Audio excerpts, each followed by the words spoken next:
À toi de jouer. Parfait. Alors, bonjour tout le monde. Vous êtes nombreux aujourd'hui. Alors, bienvenue sur notre nouvel événement sur cette table ronde. Cette table ronde qui a pour intitulé Framework personnalisé et classique. Donc, on va voir les petites différences à travers les différents speakers qu'on aura ici. Donc, je vais laisser la main à Iba. Oui, bonjour à tous. Merci de nous avoir rejoints aujourd'hui. Donc, très rapidement, présentation du UiPath France Community. Donc, on est environ une dizaine de personnes très actives, soit pour organiser des événements ou pour organiser des rencontres. Donc, n'hésitez pas à venir vers nous si vous avez aussi envie de faire bouger les choses dans la UiPath France Community. J'en profite pour remercier toute l'équipe qui est autour de la table aujourd'hui, toute l'équipe qui, du coup, ici en shadow, participe à l'organisation, et surtout à Christina Vidu, du coup, responsable IMEA, qui, du coup, nous permet justement d'avoir l'organisation d'un événement comme celui-ci. À toi, Abdel. Merci, Iba. Alors, pour cette table ronde, on va avoir deux speakers. On va avoir Franck Mongo et Yaad Bendia. Yaad, il va nous faire une petite présentation et un deep dive sur RE Framework. Et je vais te laisser te présenter vite fait, Yaad. Bonjour à tous. Bonjour à tous. Moi, c'est Yad, donc Yad Bendia. Aujourd'hui, j'occupe une position plutôt tech lead donc au niveau bancaire en France et de formateur donc dans tout ce qui est UiPath. Et ça fait à peu près 3 ans que je travaille sur UiPath, essentiellement sur le ReFramework. Et donc, on va pouvoir voir ça un petit peu ensemble. Le ReFramework, on espère en profondeur. Merci beaucoup, Yaad. Impatient de voir cette présentation. Franck va nous faire la partie, tout ce qui est nouveauté et différence entre la version 21.4 et la 21.10. Franck, tu peux nous faire une petite présentation, s'il te plaît? Oui, merci. Bonjour à toutes et à tous. Moi, c'est Franck Mongo. Je suis RP développeur chez Bandarelles depuis à peu près 9 mois. Merci, Franck. Alors, sans trop tarder, on va passer au petit sommaire de la journée. On va faire un petit tour de table, ce qu'on vient de faire là tout de suite, et pourquoi pas avoir des petits retours des gens qui sont présents ici. Si vous voulez dire quelque chose ou vous présenter, n'hésitez pas. Alors, le sujet du jour, comme je l'ai dit tout à l'heure, c'est Framework UiPath, tout ce qui est nouveauté pour le RE Framework en attended. On va voir ce que c'est, les nouveautés, et Iad, il va faire il y a vraiment un deep dive et une bonne description de tout ce qu'il y a. Et après, si on aura un peu de temps, on va voir aussi la partie custom du RE Framework, notamment avec des nouvelles versions, euh, de nouvelles choses, on va dire, avec le Siamgu et comment transformer le Qs en DR. Je vais laisser Iad gérer cette partie-là. Et après, par la suite, on va avoir la partie de Franck qui est nouveauté RE Framework. Je te laisse la parole, du coup, Iad. Ok, super. Donc c'est parti. Parlons ReFramework. Parlons peu, parlons bien. Si tu peux switcher sur la slide suivante, s'il te plaît, Abdel. Euh, le ReFramework, donc petit sondage un petit peu à la volée, s'il y en a qui veulent se démute pendant quelques minutes. Est-ce que vous l'utilisez? Est-ce que vous l'aimez? Comment ça se passe de votre côté? Quelle utilité vous avez, vous, sur le ReFramework? Donc, est-ce qu'il y a des gens qui veulent prendre la parole pour commencer cet échange sur le ReFramework? Faites attention, je vois la liste des participants, je peux désigner. Je me lance.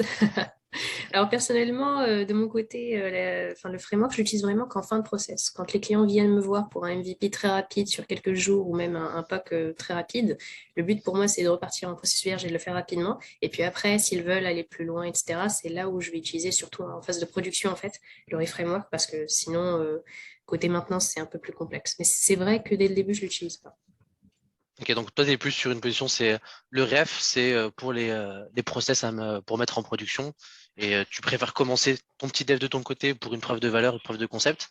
Et après, à partir de là, pour la partie industrialisation, tu le mets dans le ref. C'est bien ça. C'est ça. Je sais pas pour les autres, comment est-ce que vous faites? Alors, c'est peut-être une question de temps ou après de rapidité. Enfin, ça va dépendre de POC ou de projets concrets. Peut-être à quelque chose dans ce sens-là, Yad? Alors, on peut le voir effectivement comme ça. Si vous êtes juste sur une preuve de concept de 2 jours pour rassurer un client sur la faisabilité, sortir l'organisation globale du framework, c'est un petit peu lourd à mon avis. Maintenant, je vous proposerai peut-être, quand on fera la présentation, d'être sur un modèle un peu hybride et que quand vous savez que c'est un process que vous voulez aller en production, partez directement avec une page vierge du framework et designez, réfléchissez même l'automatisation en se basant sur le fait qu'on peut avoir le framework. Alors, je crois que Joachim voulait poser une question ou une remarque. Plutôt une remarque, ouais, il a dit que son micro n'était Mais pas je crois qu'il fonctionnel, mais il a le pas ouais. reframework quasi systématique. Voilà. Et j'ai vu que Jean-Philippe s'est démute aussi. Oui, Peut-être je me quelque suis chose dit à dire? mute. Alors, moi, je suis impatient de le découvrir parce que moi, je fais partie des gens qui euh, pas débarquent dans la RPA, mais débarquent sur UiPath, kinda, plutôt sur la dernière version, dans le sens où j'avais commencé à me former moi-même via l'académie, mais c'était un petit moment et vu que les choses évoluent beaucoup et très rapidement, mais voilà. Et du coup, le Reframework, je ne connais pas, en tout cas pas sous ce nom-là. Peut-être que on l'appliquait avec d'autres technos, mais que je sais pas que ça s'appelle comme ça. Donc, impatient de découvrir parce que les frameworks, c'est toujours useful. Complètement. Mais j'espère qu'on pourra te convertir au Reframework. On verra. Et Super. bienvenue. Peut-être autre question, Yaz, vite fait. Pourquoi ne pas utiliser le framework? C'est là, on a dit Alors, quel moment l'utiliser, mais ne pas l'utiliser, est-ce que c'est une bonne question? alors les questions sont bonnes. Est-ce que c'est une bonne pratique? Ça, c'est peut-être un autre sujet. Euh, Moi, je pense que sur un projet que vous voulez mettre en industrialisation, certes, ça va vous prendre un petit peu plus de temps. Il faut prendre un investissement personnel sur le fait d'investir sur soi-même, sur ses connaissances, pour connaître le template du Reframework. Et ensuite, passer, vas-y, directement, on passe le cap et on se met en place sur du Reframework. Peut-être qu'effectivement, pour des petits POC, ça va prendre du temps d'investir sur la structuration de son code pour ça. Mais du moment que vous avez un projet que vous voulez passer en industrialisation, toujours garder à l'esprit que votre process doit vous survivre. Votre process doit être là et maintenable dans 2 ans, 3 ans, 10 ans. Et le Reframework est un bon outil pour ça. Donc, moi, je vous conseille vraiment, vraiment d'avancer et de toujours utiliser le Reframework dans tous vos process que vous passez en industrialisation. En gros, ouais, il y a pas de raison pourquoi ne pas l'utiliser, quoi. Exactement. Juste utilisez-le et Ok. foncez. Désolé, mais vous êtes obligé de le faire. Ok. Donc, merci. Merci pour cette brève introduction et réponse aux questions. S'il n'y a pas d'autres questions, on va enchaîner. Yes, on peut rentrer dans le vif du sujet. Vas-y. Donc c'est parti, on va pas dérouler 15 000 slides, on veut du pratico-pratique. Donc Abdel, je te prends la presse et je vais Vas-y. juste ouvrir mon studio. Hop, je partage mon écran, partager. Donc vous me dites quand c'est bon. C'est bon, on voit. C'est bon. Super, excellent. Alors, pour ouvrir un ref, il suffit juste de venir ici et de faire Robotic Enterprise Framework. Et ça va ouvrir le template. Le Reframework, c'est tout simplement un template de structuration de votre code de façon globale. Donc là, j'ai un petit exemple qui est ouvert. Les exemples que je vous projette là, il est sur de la 21.4. C'est volontairement que je vous ai mis une 21.4 et pas une 21.10, vu que justement Franck après vous présentera sur les nouveautés, les spécifications de la 21.10. Il y en a plusieurs qui sont plutôt pas mal, donc c'est vraiment pas mal de garder ça en tête et de les avoir. Globalement, si je parlais grosso modo du Reframework, pourquoi les avoir? Parce que ça va vous permettre de bien gérer votre environnement, d'avoir une interopérabilité beaucoup plus simple sur les fonctionnalités de l'orchestrateur et de votre robot. Vous verrez par la suite, je vous présenterai chaque brique et donc sur chacune des briques, on comprendra où est l'interopérabilité des fonctionnalités de l'orchestrateur avec le Reframework. Ça vous évite de réinventer la roue. Vous avez un modèle qui est tout simplement designé par l'éditeur, recommandé par l'éditeur et qui est éprouvé par le temps. Ça, c'est une chose qu'il faut vraiment garder en tête. Le ref, il date pas d'il y a 6 mois. Ça fait quelques années qu'il est en place et il y a des milliers d'utilisateurs. Et comme Franck va pouvoir vous le montrer, UiPath tient en compte des retours de sa communauté pour mettre à jour le ref et pour avoir un template qui est de plus en plus performant et toujours de plus en plus éprouvé par le temps. Donc vous allez avoir un modèle devant vous qui a fait ses preuves. Rien n'est parfait, mais il est très performant à mon sens et il vous permettra d'avoir une bonne gestion de votre écosystème et de pouvoir avoir aussi une bonne gestion de tout ce qui est les exceptions, les erreurs, etc. etc. Okay. Donc ça, c'est un petit peu l'utilité de pourquoi l'avoir. On va pas se mentir, il faudra plus de 48 heures pour le comprendre, le maîtriser et être vraiment 100% à l'aise avec. Investissez sur vous-même, investissez un petit peu de temps sur maîtriser le Reframework et à partir de là, vous verrez que vous allez réfléchir automatisation des processus en vous disant dès le début, OK, comment je peux le designer, mon automatisation, pour coller bien avec les bonnes pratiques que UiPath recommande. Alors, quand vous ouvrez votre Reframework, vous avez tout simplement globalement 4 machines à état. C'est à ça que ressemble le Reframework, c'est 4 grandes machines à état. Et à gauche, je ne vais pas vous présenter le studio avec la structuration de votre projet. Il faut juste savoir que vous avez toutes les automates qui sont développées pour le Reframework dans le folder Framework qui est généré automatiquement dans votre projet. Et ensuite, par défaut, les screenshots viendront ici. Et les documents, on aura les data ici, on aura le petit fichier de configuration qu'on verra ensemble, qui est un fichier Excel. Et après, on a le main et la partie de test. On rentrera pas trop sur la partie de test aujourd'hui, parce qu'on n'aura pas forcément le temps. Mais si vous le souhaitez, si c'est quelque chose qui vous intéresse, on pourra rentrer dans plus de détails sur comment tester vos automates avant de les passer en production sur une prochaine session. Alors, si je dézoome un petit peu, on va essayer de voir à quoi ça ressemble. Reframework, template, 4 machines à état. Là, je vous ai résumé un petit peu la philosophie, la structuration du code. La philosophie, c'est quoi? J'ai 4 briques. La première brique, c'est l'initialisation. L'initialisation, elle va consister en quoi? Comme vous le savez tous, un robot, c'est quoi? C'est vous avez une machine, vous lui associez un user. Ça va vous créer votre robot. Sur un robot, vous pouvez faire tourner 1, 2, 4, 10, 30 processus. Vous ne savez donc pas ce qui s'est passé avant votre exécution et ce qui va se passer après votre exécution. L'idée, c'est de se dire, OK, je vais essayer de rendre mon process le plus propre possible, ma machine, pardon, le plus propre possible quand je commence et quand je finis. Comme ça, si je lance un nouveau processus, qu'il n'est pas designé comme dans le framework, vous pouvez peut-être vous dire que je vais lancer un processus sur Chrome ou un processus sur SAP, par exemple, prenons un logiciel concret. Je lance un SAP et en fait, mauvaise surprise, je suis déjà connecté à SAP. Donc, votre page de login password, vous l'aurez même pas de présente. Ou bien, il peut y avoir des activités qui ont été réalisées. Vous allez peut-être avoir un fichier Excel qui est encore ouvert, des choses comme ça, qui vont perturber l'exécution de votre processus. Donc, la brique d'initialisation, elle va faire quoi? Elle va initialiser tous les paramètres nécessaires de votre robot pour votre processus. Donc, interopérabilité avec l'orchestrateur pour la récupération de tous les assets qui sont stockés dans l'orchestrateur. Première étape. Deuxième étape, elle va fermer toutes les applications, killer toutes les applications pour avoir un environnement qui est propre. Et ensuite, on va ouvrir les applications qui sont importantes pour notre run, pour notre processus. Et ensuite, on va commencer à les processer. Donc, première étape, initialisation. J'initialise mes settings, je clean mon environnement, j'ouvre les applications que j'ai besoin pour mon processus et je commence à travailler. Première étape de l'initialisation. Deuxième étape, on va récupérer la data. Donc, la récupération de la data, on verra nous l'exemple de récupération dans l'orchestrateur. On pourra voir les différents exemples par la suite.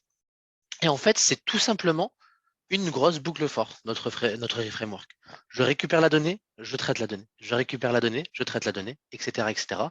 Quand j'ai fini de faire ma petite boucle avec mes 3 possibilités, qu'on reprécisera ensuite, quand j'ai fini mes 3 possibilités, je vais aller sur mon end process. Et dans le end process, je vais fermer mes applications. Je peux envoyer des mails, je peux faire du reporting, je peux faire énormément de choses qui me permettront de finir mon run, fermer mes applications et remettre mon écosystème propre. D'accord? Donc, ce sont principalement ces 4 étapes: initialisation, récupération de la donnée, on processe la donnée et on ferme les applications. Donc, ça, c'est le design global. Est-ce qu'il y a des petites questions sur la vue globale? Ne vous inquiétez pas, on va rentrer sur chacune des machines à état par la suite. Juste pour résumer, en gros, c'est ce template-là, il anticipe toutes les phases de notre robot, que ce soit la phase d'initiation, la transaction, en fait, notre petit black box, qu'est-ce qu'il va en entrée, qu'est-ce qu'il va avoir en sortie, et aussi il manage la partie exception et error handling. C'est Exactement, bien ça. exactement. D'accord. L'idée, c'est, Ok. et même, donc, je vais en profiter pour montrer ça tout de suite. Je vais juste décaler Donc, pour que du ce soit coup, plus visuel. ce Ah, template-là, yes. il se limite pas qu'à, voilà.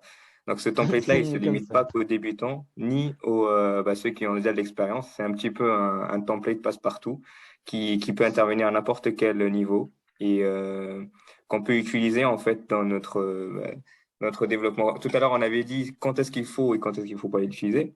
Et là, tout de suite, ce que nous explique Yad, c'est que ce template-là, concrètement, c'est un peu toutes les étapes de ton workflow, enfin de ton automatisation de bout en bout. Exactement. Moi, dès que je commence un projet, j'ouvre d'abord mon template, j'ouvre mon ref, et après, je commence à me dire, OK, je vais faire ma partie d'initiation de l'application, etc., etc. Et typiquement, le point que tu as souligné par rapport aux différents types d'exceptions, on verra après comment c'est géré, mais on a bien, si c'est successful, je vais venir ici. Si c'est une business, je remonte dans mon get, et si c'est une système, je remonte dans mon initialisation. Donc effectivement, l'idée, c'est de pouvoir catcher au mieux les différents types d'exceptions qu'on peut rencontrer et de ne pas faire que le robot va s'arrêter. Il doit pouvoir gérer un petit peu tous les cas de figure qu'il va rencontrer. Question. Oui, Le framework, du coup, je le connais un peu quand même parce que même si je travaille avec d'autres technos, bah, c'est le même mode de fonctionnement qu'on appliquait, donc je connais un peu. Du coup, ma question, c'est sur le système exception qui va du process transaction à initialisation.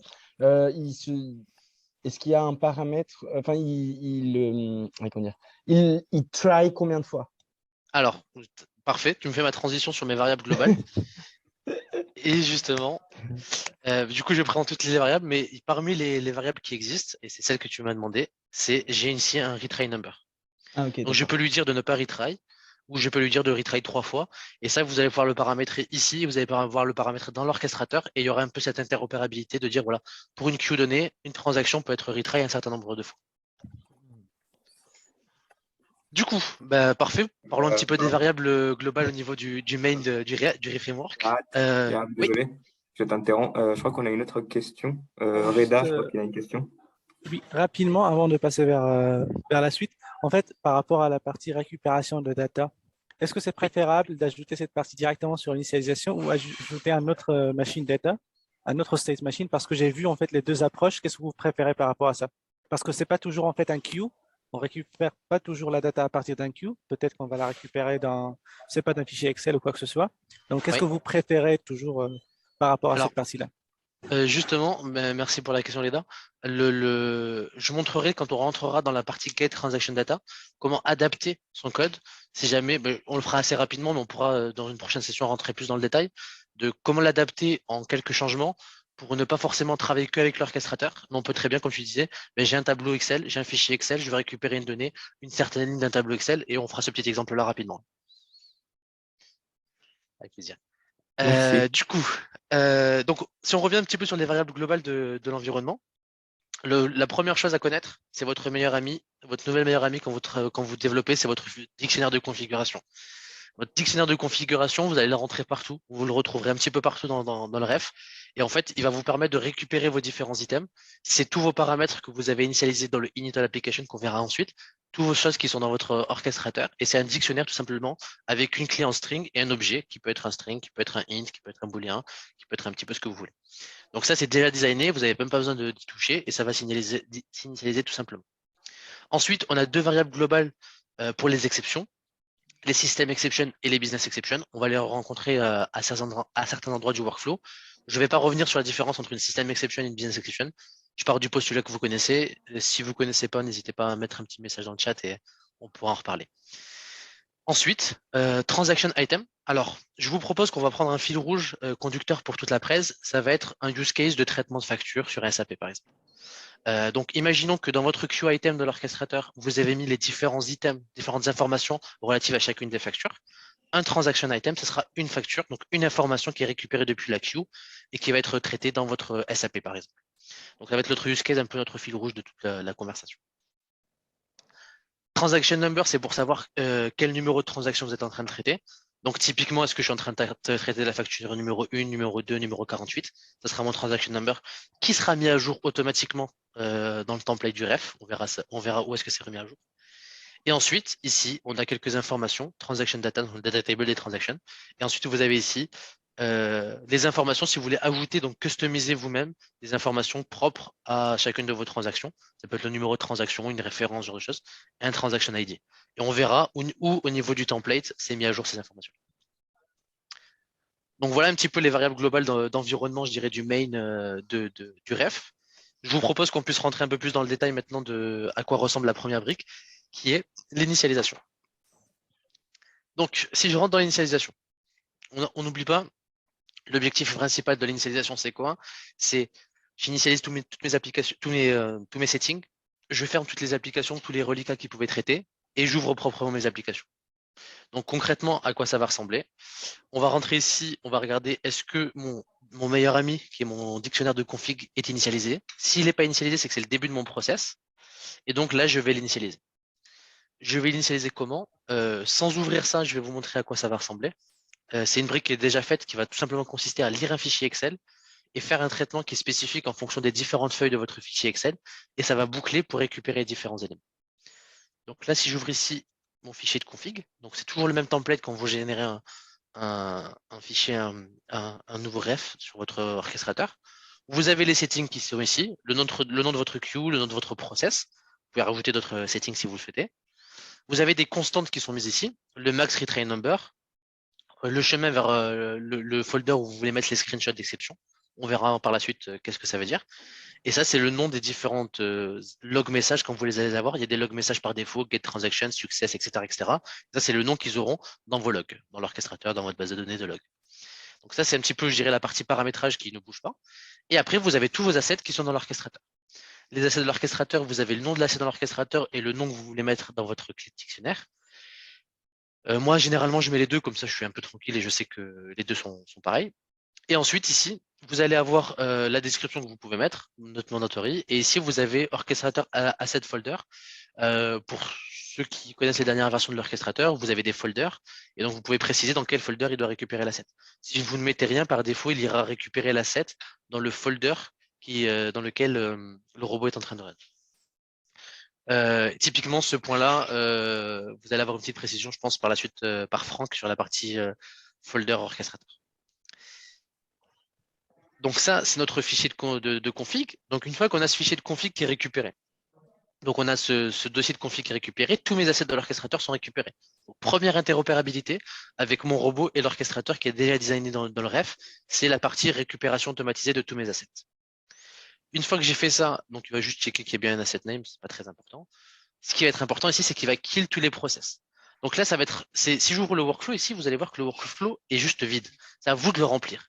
Juste la séquence kill all process, est déjà présente, elle est déjà mise. Maintenant, ça va être à vous de la compléter. Et donc l'idée, c'est de commencer et de fermer tout ce qui peut parasiter mon process. Par exemple, je vais fermer tous mes Excel, tous mes Firefox, tous mes Chrome, etc. pour être sûr de remettre mon environnement vierge. Et une fois que j'ai remis mon environnement propre, qu'est-ce que je fais? Je fais mon init all application. De même, ici, dans mon init all application, c'est un workflow qui est vide. Et c'est à vous de mettre les différentes ouvertures d'application. Donc, l'idée, c'est de se dire que les différentes étapes sont déjà mises en place dans le bon endroit. Et après, c'est à vous de les compléter au fur et à mesure. Donc là, si on reprend un petit peu la façon générale, on a initialisé donc, la system exception anything. On a initialisé notre fichier de configuration, notre dictionnaire de configuration. On a fermé toutes nos applications. On a ouvert proprement nos applications. On peut commencer à travailler. Si je dézoome ma brique d'initialisation, donc c'est ce que je viens de vous présenter, il y a deux issues possibles. Soit dans l'initialisation, j'ai eu un problème. Imaginons, j'ai voulu ouvrir l'application SAP, j'ai pas réussi à ouvrir SAP, j'ai pas réussi à communiquer avec l'orchestrateur dans mon init all setting parce que mon robot a un problème de connexion, etc., etc. Dans ce cas-là, on va tout simplement ne pas aller plus loin et on va passer dans cette transaction-là de system exception et donc aller dans le end process. L'idée étant de se dire que si j'ai 50 factures à processer et que j'ai pas réussi à ouvrir SAP, ça sert à rien de boucler sur les 50 applications. Donc, on va directement s'arrêter. Si tout s'est bien passé, on va tout simplement venir ici dans le get transaction data. Imaginons que demain, vous voulez customiser un petit peu les conditions d'arrêt, les conditions pour aller à droite à gauche. Il vous suffit de venir ici au niveau de votre trigger, de double-cliquer et vous allez voir en fait qu'est-ce qui est en dessous. Ici, typiquement, vous allez avoir que System Exception is nothing, ça veut dire que tout s'est bien passé. System Exception is not nothing, c'est que ça s'est mal passé. Et ça se traduit avec les flèches qui sont là. Vous pouvez, si vous le souhaitez, ajouter des actions dans vos transitions. Faites très attention, par défaut, elles ne sont pas très catchées. Donc, si vous mettez une action dans la transition et que vous n'avez pas très catché vous-même l'action, ce qui va se passer, c'est que votre job va tomber KO et sera faulté. Donc, on n'aura pas la réalisation de la transition. Faites attention. Je ne vous conseille pas de commencer à mettre des actions dans les transitions. Sachez juste que c'est possible. Est-ce qu'il y a des questions là sur la partie initialisation, la brique initialisation, ou est-ce que c'est clair? Oui, non, moi j'en ai une. J'ai une Yes. question parce que du coup, le clean puis relaunch, c'est compris. Par contre, du coup, quand on relance une app, si on doit s'y connecter, il faut que nous, on doit donner l'ordre de launch l'application et puis connecte-toi avec tel user. Exactement. Ça, En fait, et on le met là aussi, ok. exact. En fait, l'idée, ça va être de compléter la séquence qui est init all application. Oui. Donc, typiquement, imaginons qu'on utilise SAP. Moi, je vais faire un truc qui va être log to SAP, imaginons. Je vais le create. Donc ici, je vais avoir un truc qui va être log to SAP. Généralement, ce que je vais faire aussi, c'est que je vais créer ici un folder SAP avec toutes mes activités de SAP. Donc là, ce que je fais, c'est que je vais juste log SAP, je vais le mettre dans mon folder SAP. Ça, c'est juste pour moi. Donc lui, c'est créé, il n'y a rien du tout dedans pour le moment, c'est pas très important. Mais dans mon init all application, je sais que la première étape que je vais faire, par exemple, c'est me connecter à SAP. Donc comme ça, je sais qu'à chaque fois que je vais rentrer dans le init all application, l'une des applications qui va s'ouvrir, c'est SAP. D'accord? Un point important par rapport à ce que tu viens de me dire, vous vous souvenez, au début, je vous ai dit, pensez ReFramework quand vous allez voir automatiser un processus. Imaginons que quand je lance mon process, j'ai 2 applications que j'utilise en parallèle et une troisième que je vais utiliser à la fin de mon process. D'accord? Si je mets toute l'ouverture de mes 3 applications dans le init application, en fait, on part du principe que les 2 premières vont être ouvertes dès le début, la troisième aussi, mais elle sera ouverte utilisée dans une demi-heure. Et là, il faut faire attention parce que parfois, les applications, si elles restent non utilisées pendant une demi-heure, elles vont se fermer, elles vont avoir des problèmes au niveau de l'application. Donc, typiquement, quand on utilise le ref, on sait que le init application va ouvrir toutes les applications qui sont là. Donc, est-ce que ma troisième application doit être ouverte dès le début ou pas? C'est à vous d'y réfléchir. Ok. Est-ce qu'il y a d'autres questions par rapport au init? Parfait. Donc, on va avancer, on va passer sur le get transaction. Donc, le get transaction, le principe, comme je disais, c'était de récupérer de la donnée depuis l'orchestrateur comme il est designé, mais on pourra récupérer la donnée autrement. Au niveau de l'orchestrateur, quand vous avez un job qui run, vous pouvez l'arrêter de 2 façons. La première façon, c'est de kill le process. La deuxième façon, c'est de stop le process. Stopper le process, ça veut dire quoi? Ça veut dire, écoute, tu es en train de traiter une facture, finis ta facture tranquillement, et une fois que tu auras fini cette facture-là, je veux pas que tu traites la suivante, et tu vas aller dans ton end process, donc tu vas finir ta donnée. Kill, ça veut dire stop. Tu as assez travaillé, arrête-toi là, ne finis même pas ton application et ne ferme aucune application, laisse comme c'est. Et typiquement, cette interopérabilité au niveau du stop, elle vient d'ici. En fait, quand on arrive dans l'étape ici, la première chose, avant de vouloir récupérer une donnée, il va regarder est-ce que l'orchestrateur m'a dit de m'arrêter. Si l'orchestrateur m'a dit de m'arrêter, ce que je vais faire, c'est que je vais dire transaction item is nothing, donc je n'ai plus rien à récupérer et je peux aller dans le end process. Si je n'ai pas reçu de message d'arrêt, alors je vais pouvoir passer par là. Donc ça, c'est vraiment la condition d'arrêt pour se dire avec l'orchestrateur et une interopérabilité avec l'orchestrateur. Vous pouvez changer cette condition si demain vous ne travaillez pas avec l'orchestrateur et que typiquement vous travaillez avec un fichier Excel et que vous voulez comme condition d'arrêt uniquement le fait d'avoir traité toutes les lignes. Ben, ici, au lieu d'avoir un should stop, vous pouvez changer directement la chose qui est ici et vous pouvez très bien lui dire que c'est transaction data.row.count, imaginons. Donc si transaction data est inférieur donc, à transaction number. Transaction number, c'est le numéro de l'item que je suis en train de traiter, la deuxième, la troisième, la 10e. Donc là, je lui dis si mon nombre de lignes de mon tableau est supérieur, du coup, ça va dans l'autre sens, je pense que ça sera mieux. Donc, si je suis en train de traiter l'item numéro 23, si je veux traiter l'item numéro 23 et que je n'ai que 22 lignes, est-ce que je l'ai mis dans le bon sens? Non. Ok. Je pense pas. Je sais pas, il y a un truc bizarre. Ok, on va rester sur ça. La philosophie globale, c'est juste de se dire, je vérifie, est-ce que je suis en train de traiter le item numéro 22? Si j'ai un item à traiter, alors je le fais. Sinon, je m'arrêterai. Donc là, c'est typiquement l'exemple de comment on passe de queue à traiter un data table dans l'orchestrateur. Je vous laisserai réfléchir sur est-ce que c'est supérieur ou inférieur. Et je vous laisserai aussi réfléchir s'il faut mettre un +1 ou pas mettre un +1. Je crois que j'ai eu un titre ici. Quelqu'un a mis la solution. Je vous laisserai la regarder dans le chat. En tout cas, l'idée, c'est ça déjà. Pour la condition d'arrêt, vous pouvez la changer. Et donc, ne pas rester sur un should stop de l'orchestrateur, mais juste customisez vous-même la condition qui est là. Et donc, pouvoir avoir directement quelque chose qui est vraiment très déterministe, qui est est-ce que j'ai fini de tout traiter ou pas. Donc, si j'ai quelque chose à traiter, on va juste aller voir qu'est-ce qui se passe là-dedans. Ici, tout simplement, je vais avoir un get transaction data.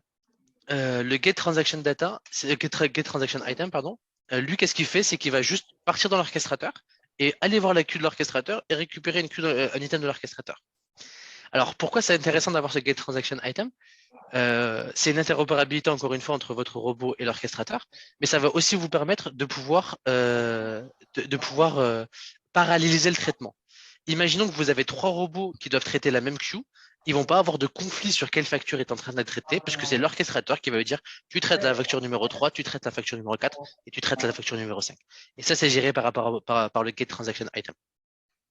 Donc, ce qui va se passer, c'est que l'orchestrateur, donc le robot va essayer de récupérer un item de l'orchestrateur. Et ce qu'on va avoir juste après, c'est je vais regarder est-ce que j'ai récupéré quelque chose. Si j'ai plus rien à traiter, alors ça sera un nothing et on va s'arrêter. Si j'ai récupéré quelque chose, les informations sont stockées dans le get transaction item. Et par défaut, ici, on aura que le transaction ID, ce sera la date au moment où ça a été récupéré. Et les différents champs propres aux transactions sont vides. À vous de les ajouter ou à vous de les supprimer si vous désirez changer ça. Et typiquement, si on ne travaille pas avec l'orchestrateur, ben, en fait, c'est ici où on va pouvoir s'amuser à commenter cette partie-là et tout simplement ajouter un assign ici, où on va lui dire par exemple que le out transaction, ici, ici on peut très bien arriver et lui dire que mon out, bon, IO plutôt, pardon, mon out transaction item, et là on va tout simplement faire le transaction data point, par exemple, row, et on va récupérer la row numéro, ce qu'on a envie, ou get item, etc. Donc là, ça va vous permettre de lui dire, OK, récupère-moi la ligne numéro 23 de mon tableau. Et ça nous permet du coup de pouvoir adapter, c'est un peu la question que Rita, tu nous disais, sans trop changer le reframework. Moi, j'aime bien garder la même structuration, mais je peux l'adapter en fonction de mon contexte, si j'ai une queue ou si j'ai pas de queue. OK. Donc là, l'idée, c'est je récupère l'item depuis l'orchestrateur et je vois si ça se passe bien.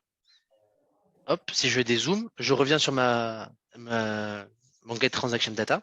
Ici, ce qu'on va se dire, c'est que j'ai récupéré. Si ça s'est bien passé, je vais passer à la suite. Si ça s'est mal passé, ou si je n'ai plus d'item à traiter, donc si ça s'est mal passé, on va voir dans l'exception qu'ici, il va mettre que le transaction item, c'est nothing. Donc si j'ai eu un problème dans mon try catch, ou si je n'ai plus rien à traiter, ou si j'ai reçu un full stop, alors je vais aller dans le end process avec mon transaction item qui est nothing. Et on va le voir ici, si je regarde mon trigger, si transaction item is not nothing, c'est que c'est la condition qu'il y a une new transaction à traiter. Et si mon transaction item c'est nothing, cacher ça, voilà. Donc si mon transaction item c'est nothing, alors je vais aller dans le end process. Donc ça, c'est dans la globalité de comment on va gérer ça. Est-ce qu'il y a des questions sur cette brique de get transaction data? C'est bon, c'est assez clair. On garde l'air d'esprit, on récupère un item depuis l'orchestrateur et on va boucler sur les différents items. Parfait. Alors, maintenant, rentrons dans la brique process. Donc, comme on peut le voir, je vous l'ai dit au début, c'est une boucle for qui va se boucler. On va boucler à l'infini jusqu'à finir de traiter tout ce qu'on avait à traiter. On a 3 sorties qui sont possibles. Et ces 3 sorties, c'est des soit succès, soit business, soit système. Alors, on va rentrer voir un petit peu ce qui est dedans. À quoi ça ressemble le process transaction? C'est juste un gros try catch aussi. On a des try catch un peu partout en fait en réalité. On a un try catch où on va commencer par initialiser la business exception à nothing, bien sûr, parce qu'on veut pas, on commence avec aucune exception. Et on aura tout simplement notre process. Les arguments de notre process, c'est quoi? C'est mon item, donc ma facture que j'ai à traiter, et mon fichier de configuration. Donc si tu regardes ici, c'est mes informations. Dedans, bien évidemment, j'ai rien du tout et j'ai juste mon process que je dois designer. Donc ça, vous savez mieux faire que moi. Vous savez comment on va récupérer les items, comment on va les traiter. Ça, c'est votre brique process que vous devez vraiment faire à proprement dit. C'est typiquement ce que Hiba nous disait tout à l'heure de moi, j'ouvre une feuille blanche et je fais mon process. C'est là où elle fait son process et c'est là où elle va l'insérer dans le framework.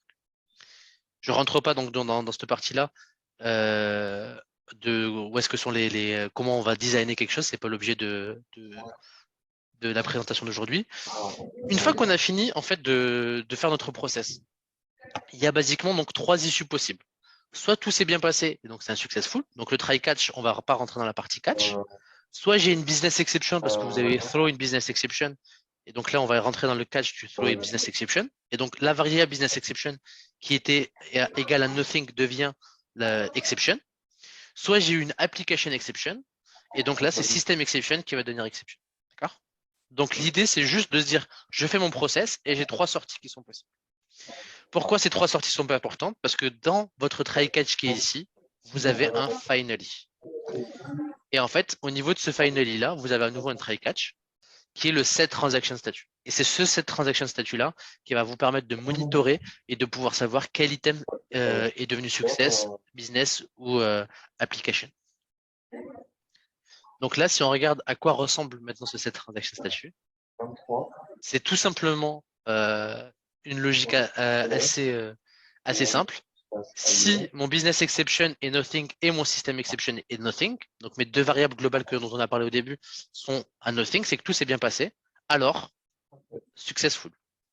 Si c'est pas le cas, donc je vais tester est-ce que je suis en business exception. Si c'est en business exception, alors business exception. Et si c'est pas business exception, alors c'est que c'est application exception. Et donc ici, ça va être application exception. Si on va voir un petit peu ce qu'il y a dans la logique de la séquence qui est ici, c'est tout simplement un set transaction statut. Donc, c'est à cet endroit-là du code que le robot va dire à l'orchestrateur, l'item numéro 22 que tu m'as demandé de traiter, il est OK, il est successful. De l'autre côté, si je viens dans le business exception, ça va être le même principe. J'ai uniquement tout simplement un transaction statut qui va dire cet item-là que tu m'as donné, il est en business exception. Personnellement, c'est aussi là que je mets à jour mes reporting. Donc moi, je crée souvent un tableau de reporting en variable globale d'environnement. Je le fais rentrer ici et je le update là. Ça me permet de savoir, moi, tout le temps quand je prends un process, si j'ai besoin d'update un reporting, c'est là où je vais le update. La partie system exception, elle est un peu plus complète. Tout simplement parce que quand on arrive ici, on va d'abord update le system exception, ça c'est sûr. Maintenant, on va regarder aussi est-ce qu'on doit faire un retry ou pas. Et tout à l'heure, c'était la question de Jean-Philippe sur la partie comment il sait s'il va retry ou pas, le nombre de retry, etc. C'est tout simplement déjà géré ici. Donc lui, il va récupérer le nombre de retry d'un item et il va venir ici après, hop, faire tout un certain nombre d'actions élémentaires. Première action, il va voir est-ce qu'il doit retry ou pas l'item. Donc là, il y a une petite logique derrière. Est-ce que le retry, c'est supérieur au nombre de retry, etc., etc. Donc ça, c'est quelque chose qui est déjà implémenté. Vous n'avez même pas besoin d'y toucher. C'est très pratique parce que une fois, j'ai voulu le faire moi-même et je me suis rendu compte que c'était pas si simple que ça. Deuxième étape, c'est il va prendre un screenshot. Donc, imaginons que j'ai eu une system exception, je suis en train de travailler sur SAP et il y a une pop-up qui arrive parce qu'ils me disent vous mettez à jour votre SAP. Le robot ne sait pas quoi faire. Donc, lui, il voit une pop-up, il trouve plus son sélecteur, il sait plus quoi faire. Donc, qu'est-ce qu'il va faire? Il va prendre un screenshot de la situation. Ça, c'est très important. Ça, il faut toujours réfléchir développement, mais après mise en production et suivi de la production. Le screenshot, il va vous permettre de, j'ai vu que mon robot est tombé, je regarde le screenshot, ok, c'est une pop-up, je gère la pop-up, ou bien je vois avec l'équipe SAP pour que la pop-up n'apparaisse plus, qu'ils fassent leur mise à jour, etc. La pop-up est essentielle, le screenshot est essentiel, pardon, et c'est déjà géré directement dans le framework. Une fois qu'il a pris son screenshot, qu'est-ce qu'il va faire? Il va essayer de fermer toutes les applications. Donc on n'oublie pas, on essaie de mettre notre environnement le plus propre possible. Lui, par défaut, il ne sait pas forcément quelle application est down, donc il va prendre toutes les applications qu'il avait ouvertes et il va les fermer proprement. Si une des applications ne répond plus, donc il n'arrive pas à la fermer, donc c'est pour ça qu'on a try catché le close application, qu'est-ce qui va se passer? On va faire un kill application. Donc je repars sur mon exemple de SAP, j'essaie de cliquer sur SAP, j'ai ma pop-up. J'essaie de faire mon close de mon SAP, mais ça répond plus. La pop-up, elle me bloque tout. On va y aller un peu moins proprement. On va faire un kill SAP. Et donc là, on est sûr de fermer SAP. Et donc l'idée, c'est quoi? C'est que j'ai eu une system exception qui était due à je ne sais pas quoi. Je ferme toutes mes applications pour être sûr d'être tranquille. Et après, on reverra dans le workflow général. Je vais remonter dans mon initial application. Et pourquoi je remonte? Pas pour initialiser mon fichier de config, on n'y re-rentrera plus. On va juste initialiser toutes les applications. Donc là, j'ai tout fermé et je réouvre toutes mes applications. Comme ça, j'ai bien géré mon écosystème, il est propre et je peux repartir sur ma prochaine facture à traiter. Hop. Donc ça, c'est sur la partie get transaction statut dans le cas d'une exception. Et après, les workflows vont converger tout simplement sur l'incrément. Et donc c'est là, quand ça s'est bien passé, qu'on va juste dire que j'ai fini la facture numéro 22 et je passe à la facture numéro 23, tout simplement. Donc ça, c'est sur la partie set transaction statut. Donc si je reviens pour remettre un peu de contexte, donc on était dans le finally du try catch du process. D'accord? Donc il faut bien prendre cette logique-là. Finally try catch process, j'ai mis à jour mes statuts. Donc là, concrètement, j'ai récupéré ma donnée, je l'ai processée. Il y a pu avoir 3 situations possibles sur ma donnée qui a été processée. Eh bien, pas de souci. J'ai fini, j'ai mis à jour mes statuts dans l'orchestrateur. Interopérabilité, j'ai un statut précis pour l'item de ma queue. Et à partir de là, je vais partir récupérer mon SU. Question. Et juste pour revenir sur le global avant de poser des questions sur le process. Donc là, on a bien les différents chemins possibles. Et ça va être tout simplement un if sur est-ce que tout s'est bien passé, est-ce que j'ai un business exception ou un system exception. Le successful business exception converge vers le get transaction data parce que je n'ai pas de problème applicatif. Là où le system exception a fermé mes applications et donc il aura besoin de revenir dans l'initialisation pour initialiser uniquement réouvrir toutes les applications. Et comment il sait qu'il va faire juste l'ouverture des applications? On n'oublie pas que quand on revient ici, donc il réinitialise bien sûr le system exception. Et là, en fait, on va voir que le fichier config, comme il n'est pas nothing, il ne va pas venir ici. Et donc, il ne va pas réinitialiser son fichier de config, il va juste initialiser les applications. Excuse-moi, Yes. Yad. Juste, on Oui. a une question de Osman. Il a posé, tu n'as pas parlé du remplissage de la queue. Ah oui, C'est pour ça. par Après, manque de c'est temps, pour le mais support. on pourra rentrer plus dans les détails si vous voulez en question par la suite. Mais Ça effectivement, va. il y avait une étape de remplissage de la queue. Et moi, j'avais aussi une question quand, donc je reprends ton exemple du pop-up qui apparaît et qui bloque tout. Du coup, si c'est pas handlé, bah, il kill. Si il kill, qu'est-ce qui se passe avec le queue item ID? Enfin, ma question c'est, du coup, si à cause d'un problème comme ça, il kill, est-ce qu'il garde en mémoire qu'il n'a pas fini le traitement de cette data et il la traitera par après? Ou on risque d'avoir un problème en mode. Enfin, est-ce qu'il met un flag, pas de flag? Comment est-ce qu'il sait? Alors, dans l'orchestrateur, tu vas avoir tes queue items. Ok. Ouais, Si jamais l'item numéro 23, il est en application exception. Soit il est app exception, donc c'est toi qui vas pouvoir flag que c'est un app exception. Si as besoin qu'il retry, il va recréer un item qui aura les mêmes données de base. Mm. Donc tu auras le flag qu'il y en a un qui est en app exception, il aura créé un nouveau qui lui va être retry. Et il va C'est donc, par exemple, imaginons il loupe le 23 à cause de system exception. Il va Voilà, recréer par exemple, data numéro 35 avec les exactement, mêmes avec les data. mêmes Ok. données. Et donc toi, tu vas pouvoir monitorer. Ok, j'ai celui-là qui a planté. Ah oui, mais en fait, c'est bon, il l'a bien recréé, il l'a bien retraité par la suite. Ah ouais, ok. Par contre, il faut que tu fasses attention. Imaginons que tu as commencé à saisir ta facture dans SAP. Ouais, Et que tu lui dis qu'il peut retry, peut-être que le truc a déjà été enregistré et il peut avoir du doublon qui va être traité. C'est pour ça qu'il faut aussi faire attention sur ce que toi tu mets en place dans ton retry. Le retry n'est pas forcément une bonne idée pour tous les process. ok. Ouais. Parce que, ouais, ok, je vois. Il garde pas. Ouais. Yes. Et du coup, donc là, si on repart sur là où est-ce qu'on est arrivé, je sais pas s'il y a d'autres questions, pardon. Ok. C'était tout. Euh, du coup, donc là, si on repart sur où est-ce qu'on est arrivé, on a initialisé toutes nos données, on a récupéré nos données. Typiquement, pour répondre en 15 secondes, le remplissage de la queue aurait été dans le first run du initialisation, ou bien vous pouvez le faire séparément dans un dispatcher. Voilà, j'en dis pas plus, mais n'hésitez pas à me contacter en privé si vous voulez plus d'infos sur cette partie-là. Euh, Ici, on récupère la donnée, on a bouclé, tout s'est bien passé, ça s'est mal passé, tout va bien. J'ai fini de traiter, et donc en vrai, qu'est-ce que je fais? Je n'ai plus rien à traiter, et je vais rentrer dans le end process. Ici, le end process, le format par défaut de la version 21.4, et je laisserai plus de temps pour Franck pour peut-être parler de ce point-là après, c'est juste du close application. Moi, je vous conseille et je vous suggère fortement de le customiser un peu plus que ça. À titre personnel, je fais toujours un check sur le nombre d'applications exception que j'ai eu sur mon run, ce qui me permet de pouvoir envoyer des alertes à l'équipe technique si jamais je me rends compte que j'ai 30% de mes factures qui ne sont pas passées dans mon exemple à moi. J'envoie mes mails, j'envoie mes reportings, je ferme mes applications et tout se passe bien sur le end process. Essayez de réfléchir vos process sur la partie end process de la façon la plus propre possible, la plus maintenable possible et la plus facile à monitorer aussi. Souvent, le end process, on se dit bon bah ça ferme nos applications et on est content. Mais si on veut réfléchir à des process qui pourraient être maintenus et quand demain vous travaillerez sur des projets avec 350 process ou 500 process en production, vous serez content de recevoir un mail de warning quand la proportion de app est supérieure à un certain seuil. Donc réfléchissez ça dès le début et vous savez que c'est dans la brique end process qu'il faut les mettre en place. Basiquement, c'est juste un close application et si on n'arrive pas à close, on va killer et on va. L'idée, c'est juste de laisser l'écosystème le plus propre possible à la fin. Donc voilà pour moi sur le ref dans sa globalité.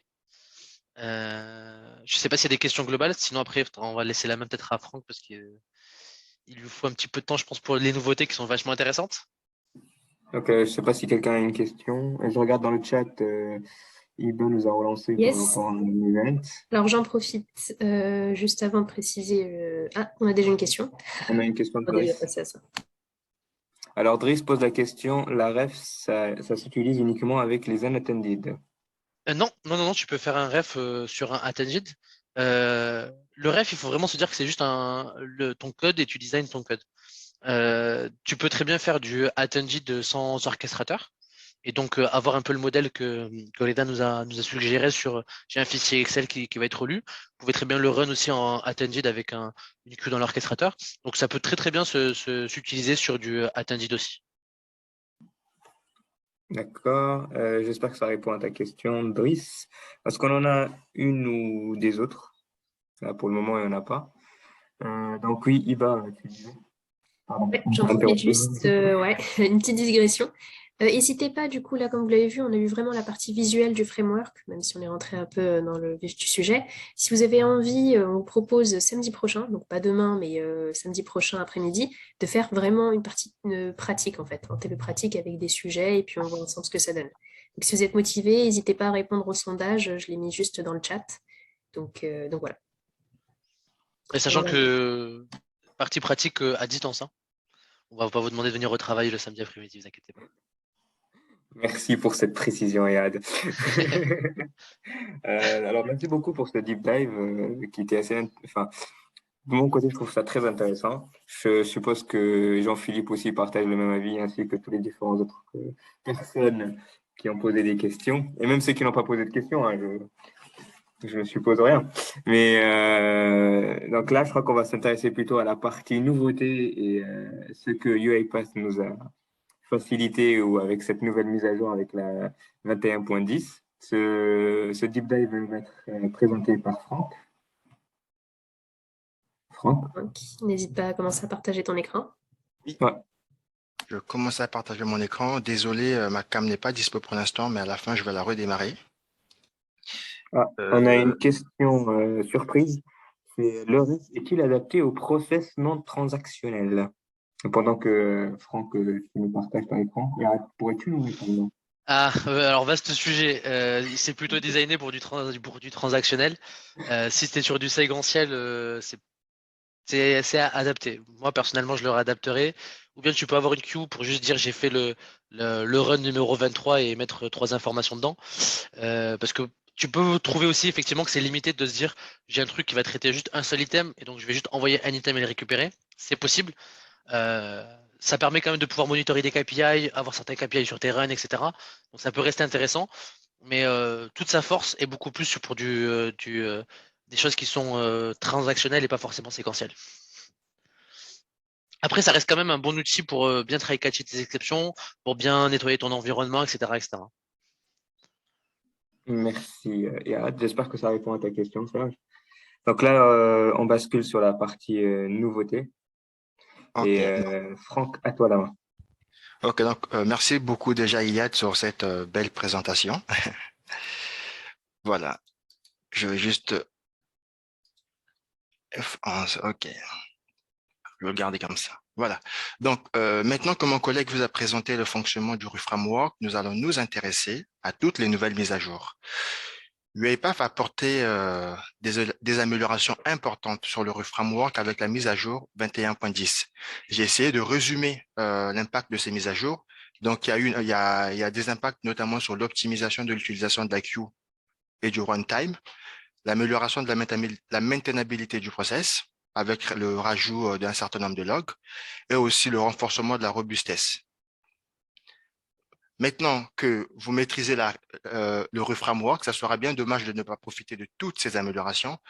Toutefois, je suis bien conscient que vous êtes très occupé avec vos différents projets. C'est pour cela d'ailleurs que nous avons essayé de construire cet outil qui va vous permettre, en une seule page, de parcourir l'ensemble des mises à jour. Pour aujourd'hui, si la limite de temps nous empêche de parcourir toutes les modifications, cet outil vous sera mis à disposition d'ailleurs et vous permettra en ligne de pouvoir continuer à explorer en toute autonomie les nouvelles mises à jour. Donc, sans plus tarder, j'en ai sélectionné quelques-uns que je vais vous présenter aujourd'hui. Je vais donc commencer par la répétition, en cas de répétition des systèmes exception. Donc, ça va se passer au niveau de l'initialisation. Mais juste avant, je vais juste faire une présentation rapide de l'outil. Donc, au niveau de la légende et au niveau du code couleur, le code couleur correspond un peu à ce qui sera en bas. Par exemple, pour le rouge, ce sont des fichiers dossiers. Pour tout ce qui est orange, state machine et ainsi de suite. Donc, là, nous allons rentrer sur le vif du sujet en prenant un cas, par exemple, qui est celui-là, par exemple, cette modification. L'une des choses intéressantes, c'est à savoir, quand vous allez parcourir seul cet outil, vous avez la possibilité de pouvoir lire un peu la modification qui a été réalisée. Donc, nous, on va s'intéresser au Max Consecutive System Exception. Qu'est-ce que ça voudrait dire? Donc, pour ça, je vais juste vous présenter comment est-ce que c'était avant. Avant, Yad vous a bien montré comment est-ce que ça se passe à l'intérieur. Avant, au niveau de l'initialisation, une fois qu'on rentrait quand on bouclait dans l'initialisation, une fois qu'on était dans l'initialisation, en cas d'exception successive, si je pense que je vais vous parler d'un exemple, ça sera beaucoup plus concret. Supposons qu'on est en train de traiter une série de factures. On traite des factures, l'application en charge du traitement de factures démarre bien. Et au milieu, le serveur qui héberge cette application tombe. Donc, toutefois, le robot continue à s'exécuter. Ce qui va se passer, le robot va s'exécuter jusqu'à la fin. Il va traiter tout l'ensemble de la queue tout en les mettant en erreur, ce qui sera bien dommage. Donc, cette nouvelle mise à jour va éviter ce genre de phénomène en se disant, au bout de 5 échecs consécutifs, il sera mieux de tout simplement arrêter. Donc, ici, on avait ce cas-là avant. Et là, on est ici sur la nouvelle version. Donc, juste après la assign queue orchestrator, on a rajouté un if. On a rajouté, c'est pas celui-là, c'est plutôt. Bon, en tout cas, il y a un if. Il est juste là en bas, mais c'est pas le bon. À la limite, si on a le temps, je vais vous le présenter sur l'orchestrateur directement. J'ai eu un problème de capture d'écran. En tout cas, il y a un if qui a été rajouté et qui va dans ce sens. Donc, pour moi, à mon sens, c'est une très, très belle mise à jour qui était d'ailleurs déjà proposée par certains MVP sur des modèles custom dont ils fournissaient sur la marketplace de la framework. Donc, la deuxième modification qui me semble hyper intéressante, c'est au niveau de la queue. Tout à l'heure, Yad a parlé qu'à un moment donné, il faut récupérer des informations de la queue, sauf qu'il arrivait des fois, on avait des micro-déconnexions entre la queue et notre process. Et souvent, quand on avait cette micro-déconnexion, le process s'arrêtait tout simplement parce que pour le process, ça signifiait qu'il n'y avait plus d'items à processer. Ce qui est quand même dommage, étant donné qu'il reste encore peut-être de choses à faire. Donc, sur la nouvelle mise à jour, on voit bien qu'il y a eu un renforcement en rajoutant l'activité try et la rue try, ce qui veut dire que quand on essaie de récupérer des informations de la queue, si par hasard, on n'arrive pas à récupérer les informations, on va réessayer un certain nombre de fois et ce nombre de fois est fixé dans le fichier de config avant de se dire que finalement, il n'y a plus rien, on peut passer soit à la fin ou oui, on peut passer directement à la fin. Donc ça, c'est la seconde mise à jour que moi j'ai trouvé encore hyper intéressante. Donc on peut d'ailleurs, je vais aussi en présenter un au niveau ici de process. Donc pour ceux qui s'intéressent de où se trouve cette variable, je vais tout simplement, voilà, elle est rajoutée ici et juste avant, voilà, au niveau du fichier de config, on avait tout simplement, voilà, les variables s'arrêtaient là. Et là, il y a tout ceci qui a été rajouté derrière. Et nous, celle qui nous intéresse, elle est là. Et si on veut la rajouter, on peut modifier par 2, 3, 4, 5, 6. Voilà, si on est sur un réseau très instable et qu'on veut réessayer plusieurs fois pour être sûr qu'il n'y a vraiment rien avant d'arrêter. C'est bon pour ça. On va donc ici rentrer au niveau du process transaction. Donc, pour ceux qui auront un doute quand ils vont parcourir l'outil sur ce que c'est le process transaction, voilà, j'ai encore ajouté un highlight ici à chaque début pour savoir un peu où est-ce qu'on se situe. Donc, moi ici, je vais tout simplement choisir quelques modifications que je souhaitais représenter. Si on commence par le premier, celui-là. Voilà. Donc, au niveau d'ici, ça c'est, à mon sens, l'une des modifications très intéressantes aussi, étant donné que avant, si au milieu du processus, on décidait sur l'orchestrateur de killer le process, ce qui se passait au niveau de la queue, c'était marqué successful. Alors que toutefois, on avait killé le process, ce qui n'était pas logique. Donc, ici, cette partie-là, avant, se retrouvait à l'intérieur du finally.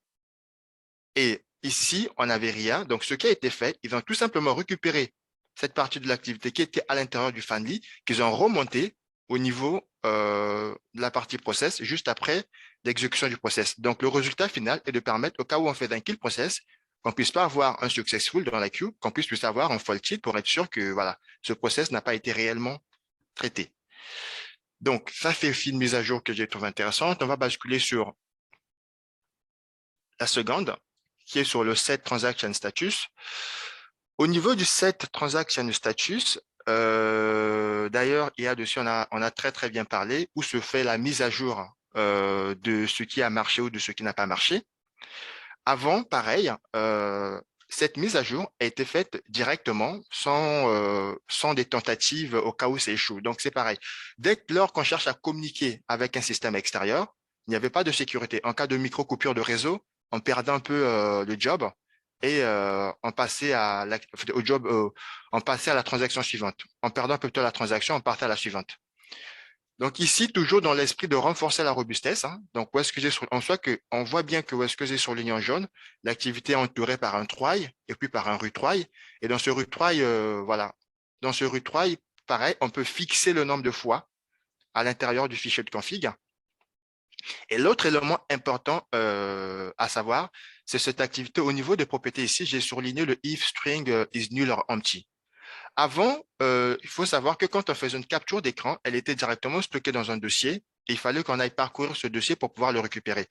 Avec cet ajout-là, dans les propriétés, on va tout simplement récupérer le lien qui va nous mener sur cette image directement à travers l'orchestrateur. Donc, une fois qu'on arrive sur notre transaction qui est tombée à cause d'un système exception, on peut directement cliquer sur le lien présent sur l'orchestrateur et ça nous amène directement dans l'image, dans la capture d'écran. Et voilà, du coup, il y a eu la création d'une nouvelle variable, screenshot path, qui n'était pas, voilà, on peut constater qu'il n'était pas présent avant sur la version précédente. Donc, je ne sais pas si j'ai encore le temps de parcourir, Abdel, d'autres modifications ou… Alors oui. OK, Peut-être une dernière modification, une dernière information. voilà. Une dernière information, on va donc prendre celui de la partie end. Voilà. Il a fini par voilà, parler un peu de la fin du process, cette partie qui est un peu négligée. Donc, juste avant, voilà, sur l'ancien Framework, cette partie était aussi vide, tout simplement. Donc, quand on arrivait ici, dans le finally, rien n'était fait. Et ici, la chose dont a un peu parlé IA, dont il faisait seul, UiPath essaie un peu voilà, d'apporter quelque chose à cela. Donc, il y a un checking ici de tous les systèmes exception. Et au lieu de terminer le process successful parce qu'on arrive jusqu'à end, ce checking, s'il constate qu'il y a eu des exceptions lors de l'exécution de notre process, il va tout simplement faire cette transaction-là en faulted pour nous permettre de savoir, bah, tiens, c'est peut-être arrivé jusqu'à end, mais toutefois, tout ne s'est pas bien passé. Je dois aller checker pour voir s'il y a des choses que je dois modifier ou pas du tout. Donc, juste pour le mot de la fin, pour ceux qui vont venir sûrement parcourir, sachez que voilà, j'ai un peu rajouté, on pense qu'on va continuer à l'alimenter. On a rajouté des captures d'écran un peu partout. Pareil pour le cas de test ici, dont je ne vais pas évoquer. On voit bien que voilà, ça a été changé, hein. Il y a des activités de test suite qui ont été rajoutées. Il y a encore beaucoup de modifications à parler, mais on ne peut pas tout parcourir par faute de temps. Donc, on va s'arrêter. En fait, la présentation sur les mises à jour va s'arrêter là pour aujourd'hui. Et pour ceux qui voudront continuer, on pourra partager ce lien-là pour qu'ils puissent se balader en toute autonomie et découvrir des nouveautés. Merci Franck, merci Had. Dis-moi. T'as dit quelque chose, Franck? Non, je ne sais pas. Après, il y a des questions. C'était plus par rapport aux questions. Sinon. Ouais. Là, pour le moment, je ne crois pas qu'il y ait de questions. Donc, je voulais juste remercier tout le monde pour avoir assisté et à Had et à Franck pour cette présentation. Je voudrais rappeler aussi qu'on va essayer d'organiser, selon le sondage que Iba a mentionné dans le chat, pour faire encore un deep dive et un partie framework avec Had. Et je ne sais pas si vous voudrez aussi avoir plus d'informations sur les nouveautés par rapport à de la 21.10 à la 22.1. Ça aussi, c'est quelque chose d'intéressant avec toutes les nouveautés que UiPath a introduit. Et après, je ne sais pas s'il y a quelqu'un qui veut dire quelque chose, une question. Iba. Alors, je vais juste faire le mot de la fin. Donc, merci à tous d'être venus. N'hésitez pas à vous abonner à la page community donc, du chapter leader de Paris. Vous avez le lien. N'hésitez pas à répondre au sondage. Donc, pour rappel, le sujet du sondage, c'est maintenant qu'on a vu la partie à peu près visuelle du framework, est-ce que ça vous dirait de faire un TP directement avec un vrai use case samedi, donc pas demain, mais la semaine prochaine. N'hésitez pas à répondre. Pour reprendre aussi le commentaire d'Iad, ça se fera en virtuel. Donc voilà. Merci à tous. Merci tout le monde. Bon appétit pour ceux qui vont aller manger et bon courage pour ceux qui vont aller